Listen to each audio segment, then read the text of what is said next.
Hello everyone, welcome to शिक्षा site. इस video में हम लोग यूपी टेट के संस्कृत के क्वेश्चंस देखने वाले हैं। ये प्रैक्टिस सेट विजयी भाव का है और ये प्रैक्टिस सेट नंबर 1 है। और इसके पहले हमने यूथ पब्लिकेशन के सीडीपी के क्वेश्चन और ईवीएस के क्वेश्चंस पे वीडियो बना दिए हैं। तो आप लोग वो वीडियो देखना चाहते हैं तो आप हमारे चैनल के प्लेलिस्ट में जाके देख सकते हैं। तो इस वीडियो में हम लोग 30 क्वेश्चंस देखेंगे, सभी महत्वपूर्ण प्रश्न होंगे। तो चलिए स्टार्ट करते हैं।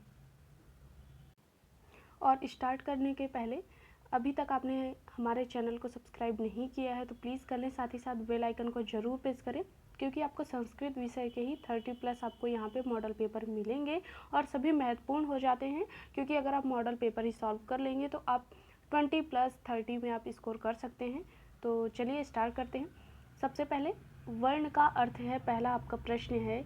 ये विजयी भाव का प्रैक्टिस सेट सॉल्व कर रहे हैं। आप लोग मुझे अपने जितने क्वेश्चंस के आंसर आपके सही हो रहे हैं आप लोग मुझे बता सकते हैं कि आपका कितना स्कोर है। तो पहला प्रश्न है, वर्ण का अर्थ है पद, शब्द, अक्षर और वाक्य। तो इसमें आपको बताना है कि इसका कौन सा आंसर यहाँ पे सही हो जाएगा। तो इसका जो विकल्प सही होगा वो आपका होगा यहाँ पे वर्ण का जो अर्थ होता है वो अक्षर होगा। सी ऑप्शन आपका करेक्ट आंसर है। अगला देखते हैं, स्वर के कितने भेद होते हैं। ये आपको बताना है कि स्वर के भेद कितने होते हैं। इसके ऑप्शन है 2, 3, 4 और 5। तो इसका जो करेक्ट आंसर होगा आप सभी को बता देते हैं कि जो स्वर के भेद होते हैं पहले कौन कौन से होते हैं ये आपको जानना ज़रूरी होता है। तो स्वर की बात करें तो स्वर के 3 भेद होते हैं, हर्ष, दीर्घ और प्लुत। ठीक है, तो यहाँ पे सबसे पहले आपको ये जानना जरूरी है, हर्ष, दीर्घ और प्लुत जो होते हैं वो स्वर के भेद हैं। तो यहाँ पे बी ऑप्शन आपका करेक्ट आंसर हो जाएगा। अगला देखते हैं, व्यंजन का दूसरा नाम क्या है।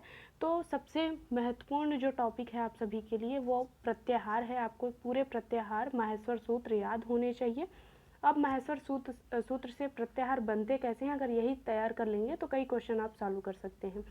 तो यहाँ पे अगर बात करें कि व्यंजन का दूसरा नाम क्या है, तो यहाँ पे आपका जो करेक्ट आंसर होगा वो हल होगा। व्यंजन को हल भी कहते हैं। हल के अंतर्गत सभी व्यंजन आते हैं। ठीक है, हल प्रत्याहार के अंतर्गत सभी व्यंजन आएंगे। आगे बात करते हैं, चौथा प्रश्न है, स्वर को और क्या कहते हैं। हल कहेंगे, अक कहेंगे, अच कहेंगे और जस कहेंगे। मैंने बताया है कि अगर आप माहेश्वर सूत्र और प्रत्याहार तैयार कर लेंगे तो आप 5 से 6 क्वेश्चन सॉल्व कर सकते हैं। इसी मॉडल पेपर में आप देखेंगे कि माहेश्वर सूत्र और प्रत्याहार से लगभग 5 से 6 प्रश्न इस मॉडल पेपर में हैं। तो इसका जो करेक्ट आंसर होगा वो आपका यहाँ पे हो जाएगा अच, क्योंकि अच के अंतर्गत जितने भी स्वर होते हैं वो आ जाएंगे। अगला प्रश्न देखते हैं, स्पर्श व्यंजन के अंतर्गत कौन कौन से वर्ण आते हैं। का से ञ तक, का से न तक, का से मा तक और का से ज्ञ तक। तो सबसे पहले आपको ये पता होना चाहिए कि स्पर्श व्यंजन कितने हैं। तो स्पर्श व्यंजनों की संख्या की बात की जाए तो स्पर्श व्यंजनों की संख्या 25 होती है। और कौन कहाँ से कहाँ तक होते हैं, का से मा तक की जो स्पर्श व्यंजन होंगे वो का से मा तक होते हैं। तो यहाँ पे सी ऑप्शन आपका करेक्ट आंसर हो जाएगा। अगला है, व्यंजनों के कुल कितने भेद हैं। ये भी इम्पॉर्टेंट प्रश्न है और ये आपको बताना है कि व्यंजनों के कुल कितने भेद होते हैं। तो इसका जो करेक्ट आंसर हो जाएगा वो यहाँ पे सी है, क्योंकि व्यंजनों की कुल 4 भेद होते हैं। कौन कौन से होते हैं, तो ये सबसे पहला होता है स्पर्श व्यंजन। मैंने जैसे बता दिया है कि 25 होते हैं स्पर्श व्यंजन। ठीक है, दूसरा होता है अंतस्थ व्यंजन। अंतस्थ व्यंजन आपके 4 होते हैं और कौन कौन से हैं, या, वा, रा, ला। ठीक, और तीसरा आपका होगा यहाँ पर ऊष्म व्यंजन। उसमें कितने हैं, 4 हैं, सा, सा, शा, हा। ठीक, और इसके बाद आपका संयुक्त व्यंजन होते हैं जो 3 हैं, छ, त्रंग, ज्ञा। तो यहाँ पे चारों मैंने बता दिया है। और ये यहाँ पे व्यंजनों के कुल कितने भेद हैं, तो इसका सी ऑप्शन करेक्ट आंसर हो जाएगा।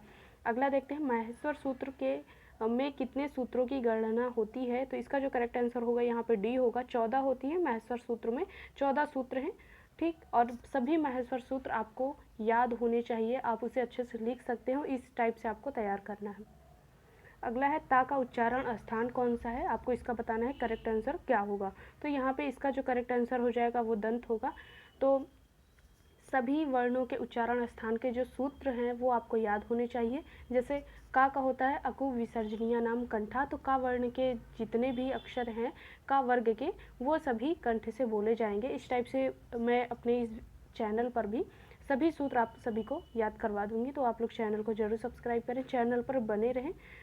अगला देखते हैं, अंतस्थ के अंतर्गत कितने वर्ण सम्मिलित किए गए हैं, इसमें आपको बताना है। तो यहाँ पे जैसा मैंने पहले भी बताया है, व्यंजन के भेद में अंतस्थ व्यंजन आता है और इसका जो करेक्ट आंसर हो जाएगा वो या, व, रा, ला। अगला देखते हैं, अच प्रत्याहार के अंतर्गत आने वाले वर्ण हैं, आपको बताना है अच प्रत्याहार। तो अच प्रत्याहार सबसे पहले आपको ये पता होना चाहिए, अच प्रत्याहार के अंतर्गत सभी स्वर आते हैं और सभी स्वर की बात किया जाए तो यहाँ पे डी ऑप्शन आपका करेक्ट आंसर हो जाएगा। पूछा भी जाता है, इसके पहले हमने प्रश्न भी किया है कि स्वर को कौन से प्रत्याहार के अंतर्गत दर्शाते हैं, तो वहाँ पे अच प्रत्याहार इसका करेक्ट आंसर था, तो यहाँ पे डी ऑप्शन आपका करेक्ट आंसर हो जाएगा। अगला देखते हैं, दीर्घ संधि का उदाहरण है, इसमें आपको बताना है कौन सा विकल्प यहाँ पे सही हो जाएगा। रमेश, सदैव, श्रीशाह और पावका। तो इसका जो करेक्ट आंसर होगा यहाँ पे श्रीशाह हो जाएगा। श्रीशाह जो है वो दीर्घ संधि का उदाहरण है और दीर्घ संधि का सूत्र भी कई बार पूछा जा सकता है, तो अका सवर्णी दीर्घ जो होता है वो दीर्घ संधि का सूत्र होता है।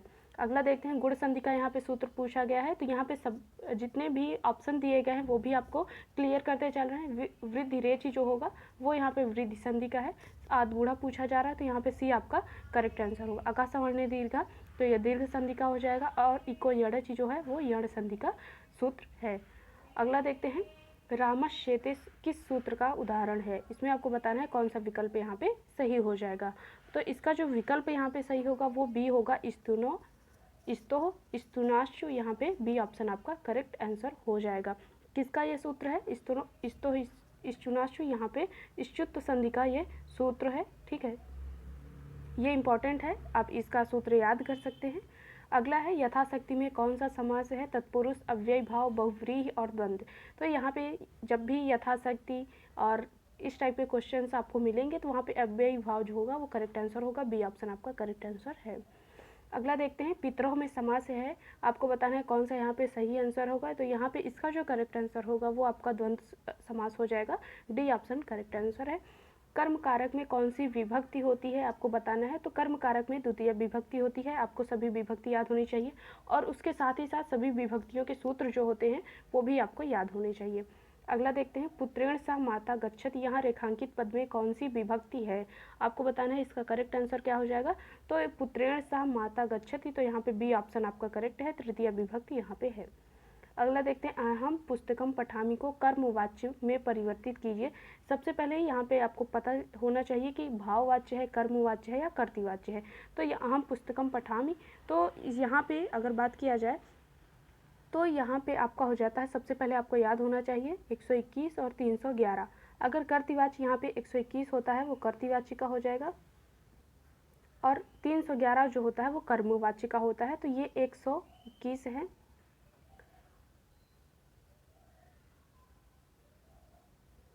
यहाँ पे ये 121 है। ठीक है, अहम पुस्तकम पठामि, और इसको आपको 311 में बदलना है। आपको पहले अहम का पूरा याद होना चाहिए, अहम, माम, मया, माहम।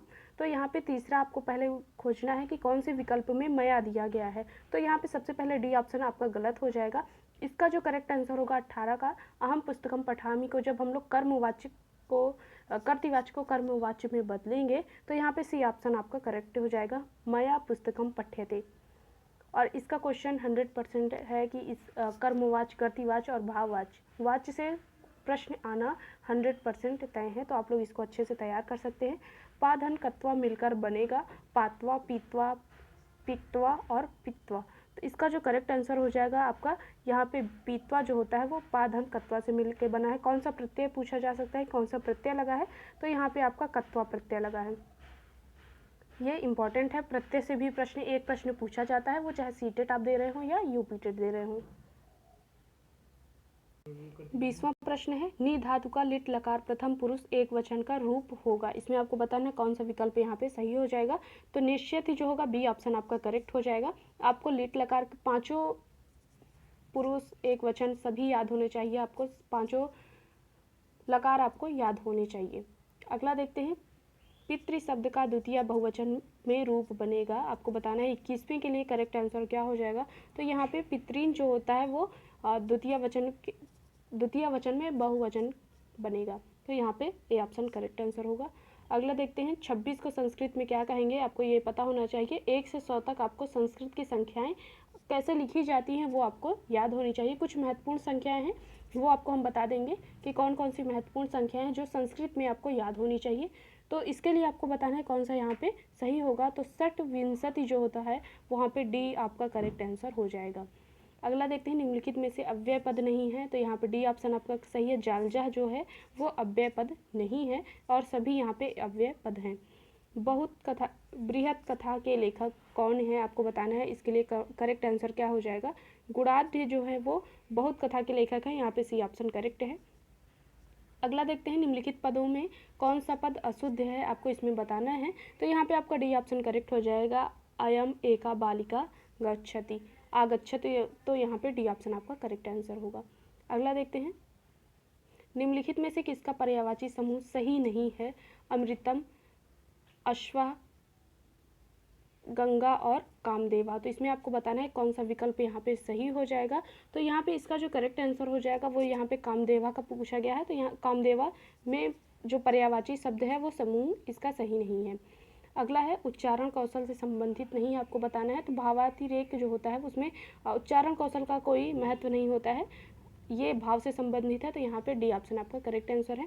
आगमन विधि का सही क्रम है, इसमें आपको बताना है कौन सा विकल्प यहाँ पे सही हो जाएगा। तो आगमन विधि सबसे पहले उदाहरण से स्टार्ट होगी।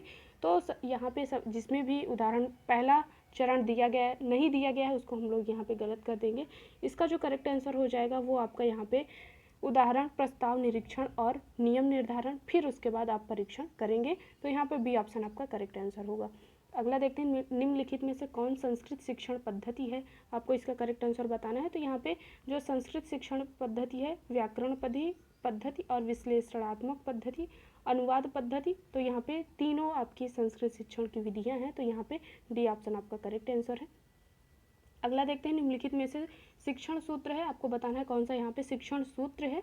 पूर्ण से अंश की ओर, अनिश्चित से निश्चित की ओर, सरल से कठिन की ओर या उपयुक्त सभी। तो यहाँ पे आपका डी ऑप्शन करेक्ट हो जाएगा क्योंकि सभी जो है वो शिक्षण के सूत्र हैं। तो यहाँ पे हमने 30 question model paper first complete कर लिया है। अगर आपको वीडियो पसंद आता है तो प्लीज़ अपने दोस्तों के साथ ज़रूर शेयर करें, वीडियो को लाइक करें और चैनल पर नए हैं तो प्लीज़ चैनल को ज़रूर सब्सक्राइब करें।